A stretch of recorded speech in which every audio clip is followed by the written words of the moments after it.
15 जाए बढ़िला KYC update 12,000 चाकिरिया फेरैले ration card मासिक 10 रु 12,000 दरमा पाउथिले कटिबनी कार्ड फेरैबेनी चुक्तिभित्तिक कर्मचारी।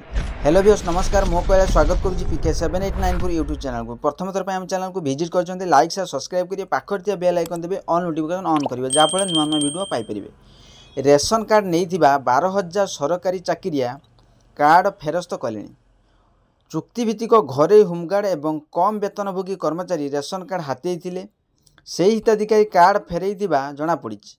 रेशन कार्ड केवाईसी अपडेट शेष तारीख जनवरी 31 थिबा बेले सरकार हिताधिकारी स्वार्थ को दृष्टि रखी यार अवधि पुणी थे फेब्रुआरी 15 तारीख जाए वृद्धि कर खाद्य जोगाण और खाउटी कल्याण मंत्री कृष्ण सामंतर कहते नुआ सरकार आसवा पर बूथ हिताधिकारी संख्या जानापी रेशन कार्ड सहित केवाईसी अपडेट कर यही अपडेट द्वारा 40,000 ऊर्ध्व बूथ हिताधिकारी चिन्हट होता बेले किछि सरकारिया चाकिरिया कार्ड हाथी खाद्य जोगाण मंत्री गणमाध्यम को कही रेशन कार्ड गरीबों पर उद्दिष्ट थिबा बेले शिक्षक अध्यापक ओएएस डाक्तर आदि किछि चाकिरिया रेशन कार्ड नेउथिबा बेले आयकरदाता मध्य कार्ड नैथिबा जना पड़िथिला।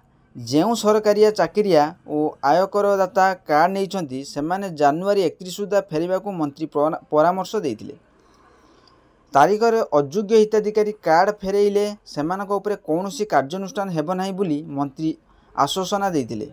मंत्री को घोषणा पर जनवरी 29 सुधा 12,000 सरकारी चाकिरिया कार्ड फेरस्त कर जनापड़ी।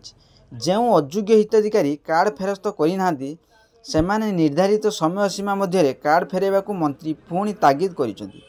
कार्ड फेरस्त को नहीं हिताधिकारी मध्य असंतोष प्रकाश पाई।